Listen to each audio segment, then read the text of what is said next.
Bonjour à tous, merci de participer à ce webinaire. Je suis Cédric Gauthier de Miel et je suis avec Laurent Bourgeois qui va donc vous présenter aujourd'hui les solutions pour sécuriser l'IoT, notamment avec toutes les technologies Palo Alto Networks.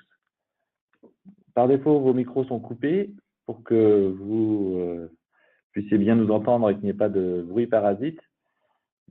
Vous pouvez utiliser pour communiquer avec nous le panneau questions de GoToWebinar dans le panneau de droite et nous essaierons de regarder régulièrement s'il y a des questions pour y répondre au fur et à mesure ou à la fin de la session. Donc ce webinaire, on le tient dans le cadre d'une campagne que Miel propose depuis quelques semaines autour de l'IoT et donc de ses conséquences pour l'entreprise, ce phénomène d'IoT qui prend de l'ampleur dans l'informatique en général et dans les entreprises de plus en plus, et comment donc les entreprises doivent appréhender la connexion des objets et les communications entre les objets pour aborder les défis de sécurité et de mise en œuvre quand on l'utilise quotidiennement.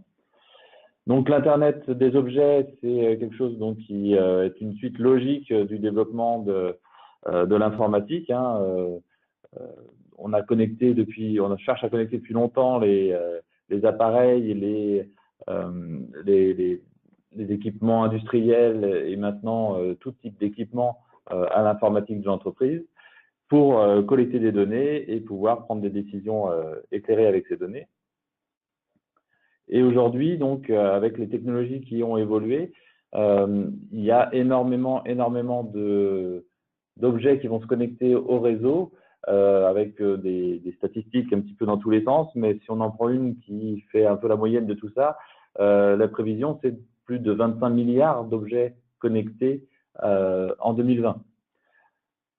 Donc, c'est vraiment un phénomène qui prend de l'ampleur à grande vitesse dans nos vies de tous les jours, puisqu'on a depuis longtemps évoqué le concept des objets de l'électroménager connectés, de la domotique, etc. Mais aujourd'hui, on va en retrouver vraiment à tous les niveaux, dans le monde industriel et dans le monde de l'entreprise de plus en plus. Encore faut-il avoir une visibilité et un contrôle sur ces objets qui vont se connecter sur le réseau. Donc, il va y avoir plusieurs aspects dans les défis liés à l'IoT. D'abord, les objets physiques à connecter. Donc ça, il y a plein d'entreprises qui développent tout type d'objets et de nouveaux concepts pour faire communiquer donc tous nos objets du quotidien et d'entreprise avec les réseaux. Ensuite, il va y avoir tout le phénomène de connectivité et on en a traité, nous, dans certains webinaires, notamment avec les technologies Digi, qui sont spécialisées justement dans ces nouveaux réseaux propres à interconnecter les objets industriels et les objets en règle générale. Et puis ensuite, le traitement et la protection des données qui vont être échangées entre les machines et aussi entre les objets et les utilisateurs et le réseau. Et donc aujourd'hui, on va voir comment avec Palo Alto Networks, on peut reprendre un petit peu la visibilité, le contrôle là-dessus et aborder la problématique sécurité de l'IoT. Et donc je laisse la parole à Laurent Bourgeois. Merci Cédric. Bonjour à tous. Merci pour cette introduction, Cédric, sur l'IoT. Je vais prendre la parole pour vous parler de Palo Alto Networks et donc dans l'approche notamment de sécurisation du SI. L'IoT est un défi futur qu'il va falloir être capable donc de mesurer et de contrôler. Et justement, Palo Alto Networks est là pour apporter différents outils qui vont permettre de sécuriser les flux et les endpoints notamment. Quelques mots sur Palo Alto Networks. Entreprise fondée en 2005, les premiers boîtiers sont vendus en 2007. On est presque 10 ans plus tard. Aujourd'hui, l'entreprise fait 1,8 milliard de chiffre d'affaires. C'est l'éditeur aujourd'hui dans la sécurité qui porte la plus grosse progression, puisqu'on est quasiment à 30 points d'augmentation du chiffre d'affaires chaque année. Et révélateur d'un point important qui est que Palo Alto Networks apporte une vraie valeur ajoutée au marché avec ses outils, d'où l'engouement pour la technologie. Aujourd'hui, on doit être aux alentours de 45 000 clients environ à travers le monde. J'y reviendrai tout à l'heure parce que dans Palo Alto Networks, la force de la solution vient aussi de la notion de collaboration entre les différents clients, entre les différents réseaux de clients Palo Alto Networks qui s'échangent de la donnée, qui est capable de dire j'ai été attaqué par une menace à tel moment et donc mon voisin sera protégé à tel moment plus 5 minutes parce qu'il est aussi protégé par Palo Alto Networks. Un vrai problème aujourd'hui, c'est que les gens qui vont attaquer des réseaux aujourd'hui sont beaucoup plus avancés, beaucoup plus préparés, beaucoup plus professionnalisés que les premières cyberattaques qu'on a pu connaître auparavant, j'entends fin des années 90, début des années 2000. Okay. Aujourd'hui, on est là pour parler d'IoT. L'IoT, c'est une des dernières marches de cette évolution du paysage de la sécurité informatique pour l'entreprise. C'est-à-dire qu'on est en train d'assister à un éclat total de la notion de périmètre. Okay. Ça veut dire que jusqu'alors, on avait une manière de faire de la sécurité qui comprenait un firewall Internet potentiellement, un firewall de segmentation peut-être dans le data center, de manière à avoir des zones, à avoir une segmentation hermétique de notre réseau, de manière à limiter, mitiger le risque que pouvait apporter un device infecté.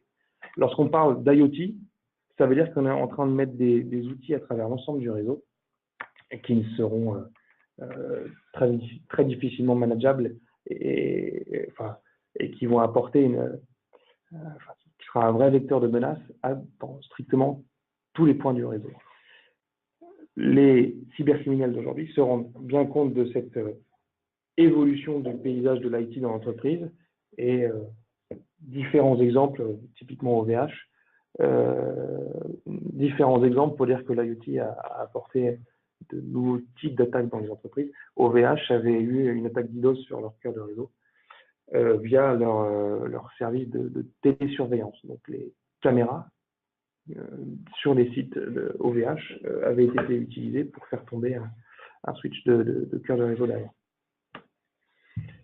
Palo Alto Networks, quelle valeur et pourquoi quelle est la raison pour laquelle Palo Alto Networks a été créé et est arrivé sur le marché en 2005. Il y avait jusqu'alors une approche qu'on appelle best of breed, dans le sens où si j'avais le meilleur antivirus, la meilleure protection contre les flux DNS malveillants, le meilleur sandboxing, le meilleur IDS/IPS, je me disais que je ne pouvais pas faire mieux, dans le sens où j'avais la meilleure sécurité possible.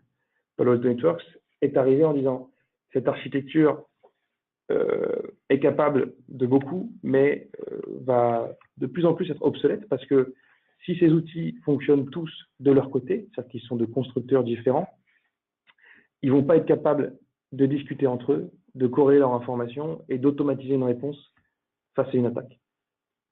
Palo Alto Networks aujourd'hui, avec une approche plateforme, est capable de se protéger contre ça. Donc, un paysage éclaté de différentes solutions de sécurité, ça apporte une visibilité très limitée, dans le sens où il faut aller chercher l'information sur chacun des dashboards, sur ce qui se passe à travers tout mon réseau. C'est-à-dire que ce serait potentiellement mon proxy qui aurait la visibilité applicative, mon firewall, il ferait seulement de l'ouverture de port, et mon antivirus, il saurait s'il y a une menace qui arrive sur mon poste. Aujourd'hui, on va être capable de tout centraliser dans une machine qui va dire que sur telle application utilisée par telle personne, il y a telle menace qui rentre. Corrélation des outils de la même manière. Mon proxy, lorsque j'en ai un, n'est pas capable de discuter avec mon firewall pour dire qu'il y a eu une tentative d'accès à une URL malveillante. Et mon firewall, qui potentiellement porte aussi mon IDS/IPS, n'est pas capable de dire à mon proxy que sur tel flux, dont on ne connaît pas l'application, il y a une menace qui serait portée. Donc, aucun manque de corrélation. Et finalement, c'est aux admins réseau et sécurité de jongler entre les différents outils pour finalement apporter une réponse qui sera manuelle à une attaque qui arrivera sur un réseau. L'IoT, finalement, c'est un nouveau moyen d'entrer sur le réseau, de nouveaux vecteurs de menaces, donc encore plus de complexité pour les équipes réseau et sécurité. Une architecture éclatée avec cette approche best of breed, comme je viens de la décrire, prend trop de temps, n'est plus efficace et demande aux équipes sécurité beaucoup trop de ressources pour un résultat moindre.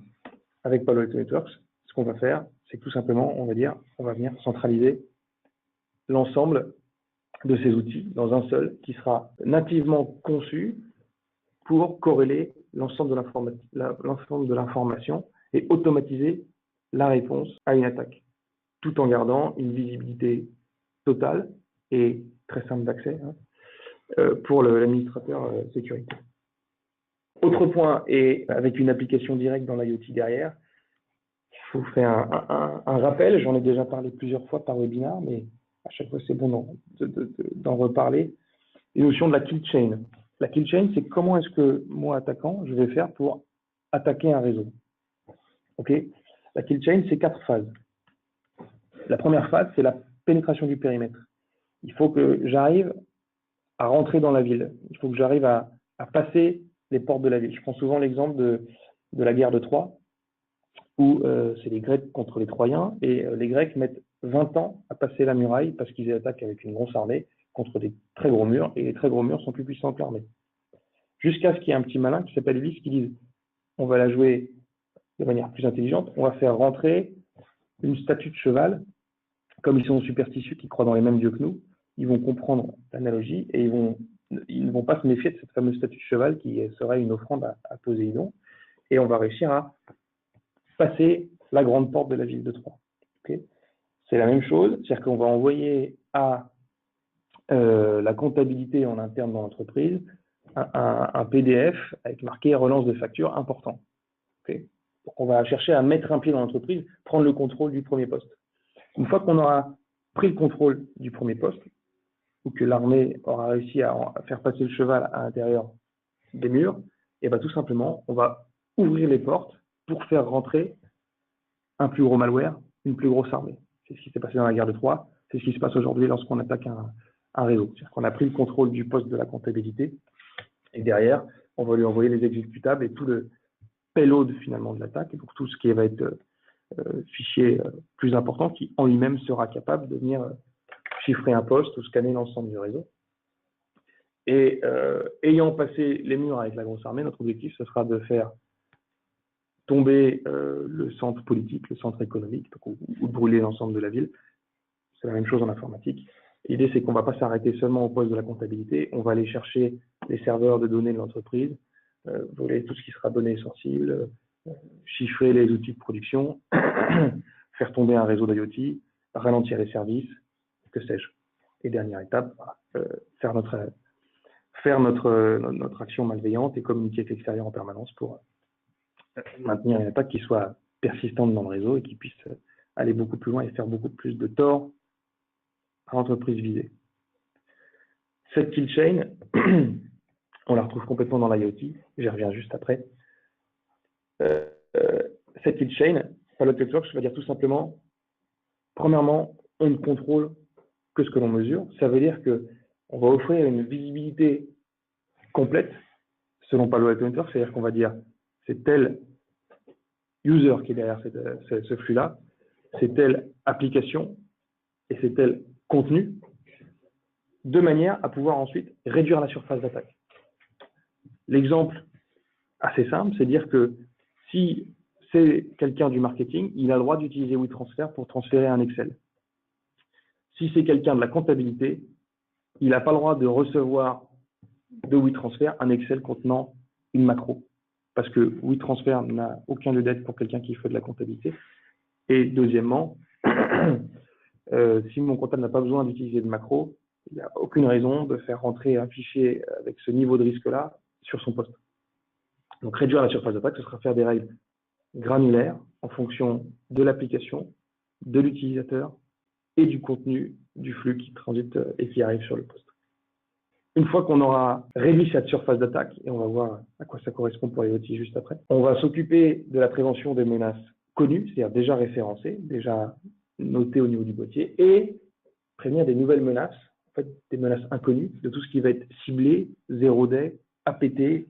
Il y a un nouveau terme tous les trimestres qui sort en ce moment, malheureusement, finalement, parce qu'à chaque fois, ça correspond à une notion différente sur une méthode d'attaque. L'idée, c'est qu'il faut avoir des outils pour être capable de se protéger contre ces attaques avancées. Et là, on va rentrer dans des notions de sandboxing, d'études comportementales, d'études mathématiques avec un algorithme de machine learning, etc. Pour l'IoT, on a parlé de la kill chain tout à l'heure.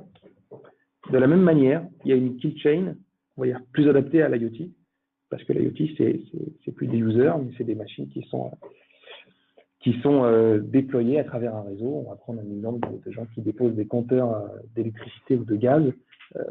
J'imagine que sur tous les sites de production, les outils d'IoT qui sont postés ne sont pas forcément protégés derrière des murs, une porte blindée, et donc les outils sont relativement facilement accessibles.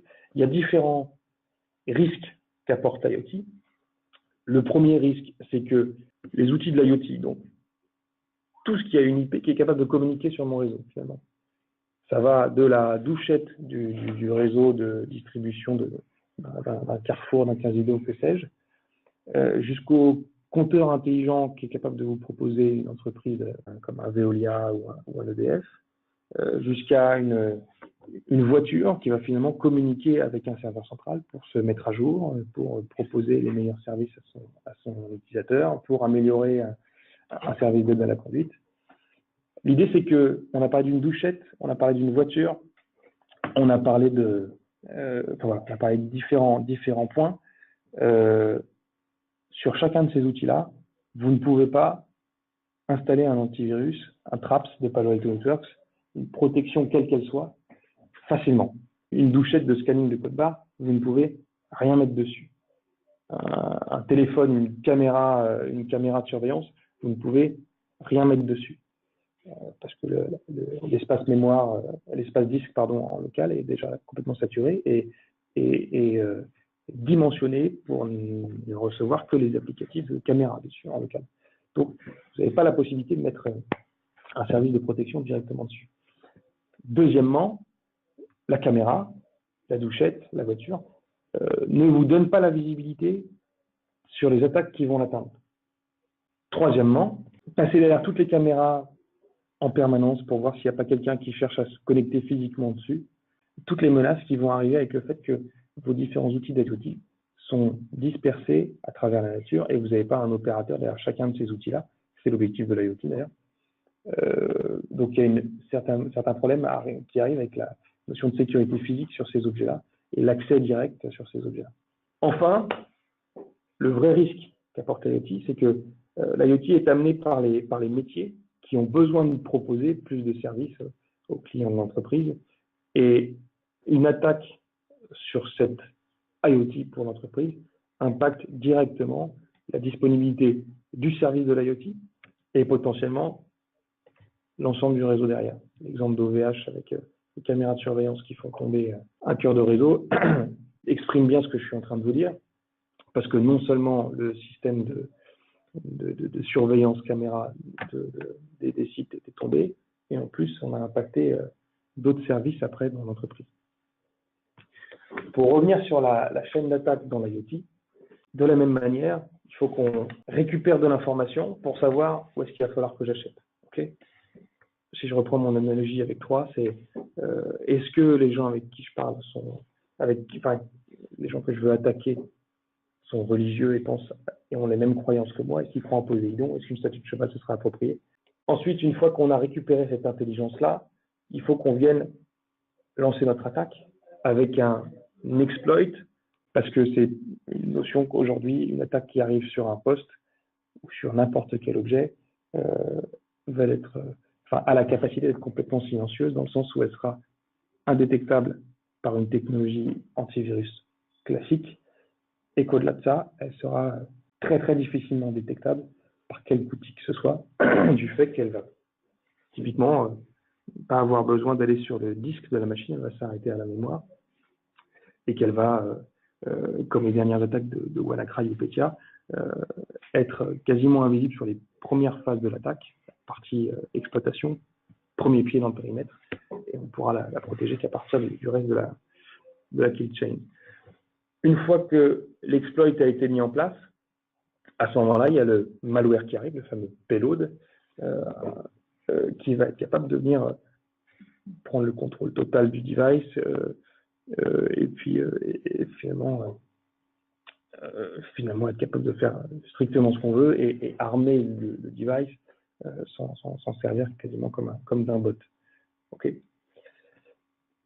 Une fois qu'on a créé ce bot-là, eh ben, on va être capable d'échanger avec lui, de rebondir, d'aller attaquer d'autres devices connectés derrière. Et tout ça, on va le piloter depuis l'extérieur. Donc, tranquillement assis, je vais petit à petit infiltrer l'ensemble de mon réseau IoT. Et au moment où j'aurai déployé sur suffisamment de points mon réseau, si je veux faire une attaque vidéo, il me faut énormément d'outils. Si je veux faire une attaque bien plus ciblée pour du vol de fichiers, il faut que j'aille chercher le bon device qui sera connecté au bon service. Et une fois que j'ai atteint ma cible, à ce moment-là, je vais activer mon attaque. Et là, c'est du vol de données, de la rupture de service, j'allais dire, attaquer directement la performance du service, ou faire du vol de données, faire du chiffrement ou de l'altération de données directement. Ce que propose Palo Alto Networks aujourd'hui pour sécuriser l'IoT, c'est grâce à l'ensemble de la plateforme aujourd'hui Palo Alto Networks, je vais en parler juste après, mais qui se compose du firewall, du cloud et de la protection du endpoint, on va être capable d'apporter différentes réponses aux nouveaux risques, aux nouvelles menaces qu'apporte ce nouveau vecteur qui est l'IoT sur le réseau. Premièrement, on va être capable de détecter les activités malveillantes des devices qui auront été potentiellement infectés. Ça veut dire qu'on va être capable de voir qu'une caméra est en train de faire 10 requêtes secondes, 1 million de requêtes secondes, 1 million j'exagère peut-être, mais un nombre de requêtes par seconde immense à un équipement réseau ou à un autre équipement du réseau. Et on va être capable de dire, on est en train de faire une attaque de type brute force, que ce soit sur un mot de passe ou on cherche à faire du déni de service, de déclencher un déni de service sur l'équipement qui est en train de se faire attaquer parce qu'il ne saura pas traiter le nombre de demandes qui est en train d'envoyer le device. Typiquement, avec Palo Alto Networks, on va être capable de repérer, grâce au module de threat prévention, une attaque sur une vulnérabilité ou une anomalie, un comportement malveillant, quel qu'il soit, lorsqu'il traversera le firewall. Donc finalement, on va être capable, avec le firewall Palo Alto Networks, de proposer une segmentation entre le réseau de devices IoT et les services applicatifs, les bases de données qui vont interroger, en filtrant le flux et en étant capable de bloquer la menace avant qu'elle n'arrive sur les applications qui seraient critiques dans le réseau. Souvenez-vous, je vous ai dit que les devices distants étaient difficilement équipables d'outils de protection en local. Donc, si on n'est pas capable de les protéger en local, on va tout de même faire un maximum pour éviter qu'ils tombent, en gérant notamment les accès à ces devices. Mais il faut qu'on soit tout de même capable de gérer les flux qui vont en sortir. Et c'est là où on est capable de mettre un firewall qui va justement filtrer ces flux et supprimer toutes les menaces qui chercheraient à traverser. Okay. Deuxièmement, protéger ce fameux réseau d'IoT. Je vous ai dit, contrôler l'accès à ces devices-là, c'est aussi contrôler l'accès numérique. Donc, tous les flux qui seraient descendants vers ces devices-là, le firewall, de la même manière, va être capable de les filtrer et de l'arrêter, encore une fois, avec les différents modules de prévention de la menace embarqués dans les firewalls Palo Alto Networks. Okay. De cette manière-là, si on est capable de venir protéger les flux montants et descendants qui viennent de notre réseau d'outils IoT, on va être capable de leur garantir, de protéger une disponibilité du service IoT, d'une part, et d'éviter que notre réseau IoT qui aurait été infecté, parce que le risque zéro n'existe pas et on n'est jamais à l'abri qu'une faille puisse arriver. À ce moment-là, grâce à la segmentation intelligente qu'on aurait disposée avec nos firewalls, on sera capable d'éviter que, par segmentation, en fait, on est rendu hermétique de différents secteurs réseau pour éviter qu'un réseau IoT fasse tomber un autre réseau IoT en interne dans l'entreprise ou qu'il fasse tomber des postes utilisateurs, des serveurs de fichiers, que sais-je après en interne. Okay. Et finalement, on retrouve dans cette approche une notion de maintenir une sécurité au niveau du réseau à travers de l'ensemble de l'entreprise. Tout ça, encore une fois, avec l'approche en 4 points de Palo Alto Networks, ce qui est de dire on ne contrôle que ce que l'on mesure, c'est-à-dire qu'on va donner la visibilité très précise, de dire c'est tel device qui me demande tel flux et qui cherche à faire passer telle donnée en interne dans ce flux. Quand on aura cette information, on va être capable de réduire la surface d'attaque, encore une fois, donc de limiter les devices qui vont pouvoir communiquer avec tel autre device sur le réseau, avec tel type de moyens, tel type de fichier, tel type de flux. Et on va bien sûr assainir le flux en protégeant contre la menace connue et la menace inconnue qui traverserait le réseau.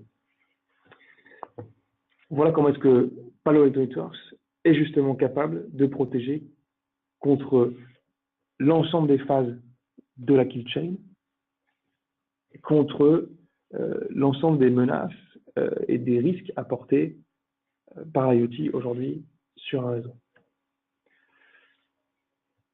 Aujourd'hui, Palo Alto Networks, pour répondre à ça, propose les 3 modules suivants qui sont le firewall applicatif de Palo Alto Networks, qui existe depuis 2007 et qui est capable de, encore une fois, filtrer, de donner la visibilité sur l'application, le user et le flux. On ne parle plus d'IP, de port, on parle d'usage d'un élément sur le réseau. Et quand je dis élément, c'est parce qu'on parle d'IoT, mais en fait, on parle d'un user, d'un comportement d'une machine qui a été analysé et dont l'IT a dit voici les droits qu'une caméra ou qu'une douchette a le droit, peut utiliser sur le réseau. Wildfire, la notion de protection cloud, le jour où le réseau d'une entreprise de votre cœur de métier se fait attaquer par un WannaCry bis ou peu importe, une nouvelle méthode d'attaque, Wildfire va venir récupérer les échantillons suspects de manière automatique, va traiter ces échantillons et en 5 minutes, vous donner la capacité d'être protégé automatiquement contre toute version de ce fameux WannaCry bis qui aura attaqué tous vos concurrents, les gens de votre même secteur de métier ou n'importe qui. Vous aurez la capacité de vous protéger grâce à l'automatisation de l'analyse de ces fichiers et à la redescente de signatures et de tous les éléments d'attaque que Wildfire aurait analysé. Le dernier point, c'est la partie poste de travail, la partie protection de l'OS et lorsque c'est possible, typiquement une machine de prix de commande chez McDonald's, peut-être qu'on va être capable de la protéger. D'ailleurs, je n'en ai pas parlé, mais on peut considérer ça comme de l'IoT et c'est très souvent développé sur des machines qui sont en XP, donc qui ne sont plus maintenues par Microsoft. Et donc, il y a des vulnérabilités qui sont connues, non patchées, disponibles en 3 recherches sur Google. Et donc, on va être capable de faire des attaques beaucoup plus facilement. Et là, on va être capable de protéger notre outil, entre guillemets IoT, protégé par du XP, par Traps. Je pourrais y revenir en quelques mots. Traps, c'est la protection du endpoint sans besoin de connaissance, quelle qu'elle soit, de la menace en amont en termes de signature. C'est la nouvelle génération de la protection des postes de travail, premièrement. Et deuxièmement, c'est la capacité à venir protéger un poste de travail sans activité de scan, donc avec une empreinte en termes de performance sur le poste réduite au minimum. On parle de 0,1% de la CPU lorsque l'outil est dormant, on monte à 10% lorsqu'il y a une menace qui cherche à utiliser des accès mémoire malveillants, déclarés comme malveillants, derrière.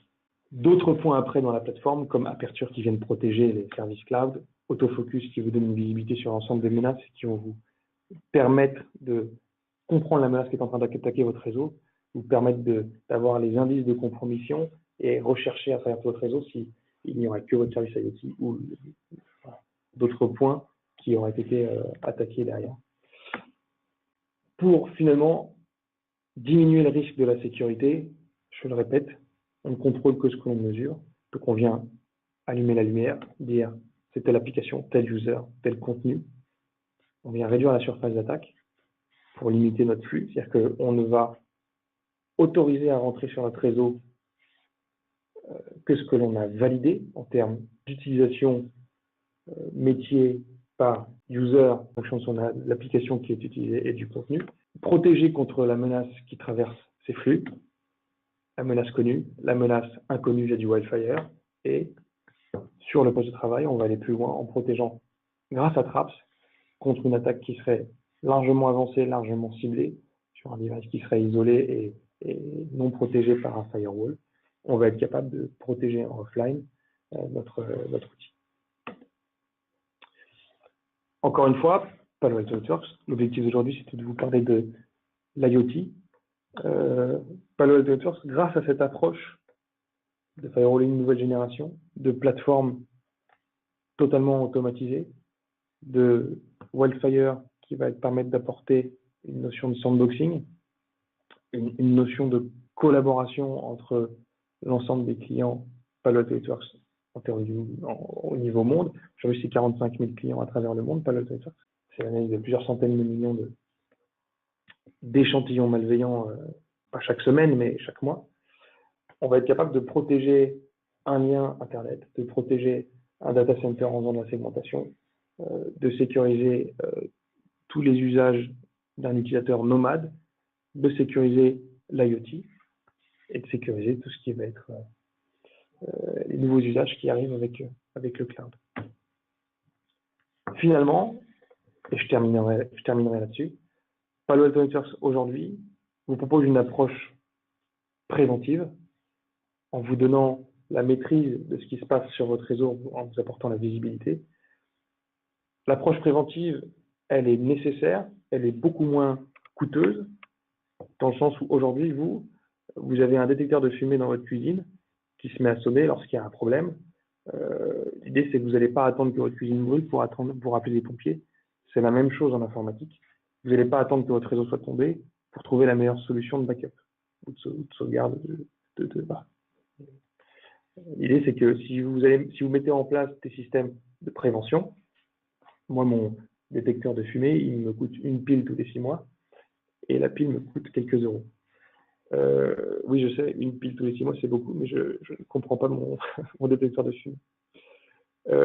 Pour vous dire qu'aujourd'hui, la prévention coûte beaucoup moins cher que la détection et rémédiation. Et c'est toute l'approche de Palo Alto Networks. C'est tout le but de la plateforme, faire à ce que quelqu'un qui vient vous attaquer dépense beaucoup trop d'argent pour que ce soit rentable et que vous, pour vous en protéger, vous dépensiez le moins possible. Merci pour votre attention.